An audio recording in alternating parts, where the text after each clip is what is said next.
Radish seeds చూడండి, same నువ్వుల్లాగా ఎంత చిన్నగా ఉంటాయి.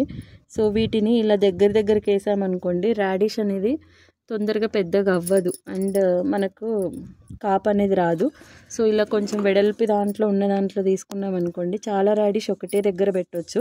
సో నేను ఈ ట్రేన్ అయితే సెలెక్ట్ చేసుకున్నాను. ఆల్రెడీ ఇందులో వర్మి compost, cocopeat, kitchen wastage, soil mix చేసి పెట్టాను. చూడండి ఇలా హోల్స్ ఇచ్చి ఇంచ్ గ్యాప్ అనేది పెట్టుకోవాలి.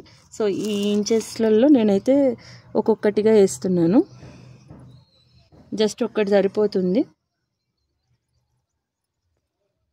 అన్నీ ఇలా స్ప్రెడ్ చేసేసుకొని సాయిల్తో కప్పేయడమే. నేను మళ్ళీ మీకు ఎన్ని డేస్కి అయితే రాడిష్ వస్తుంది అనేది అప్డేట్ అయితే ఇస్తాను. ఇలా అన్నీ స్ప్రెడ్ చేసుకున్న తర్వాత సాయిల్తో కప్పేయడమే.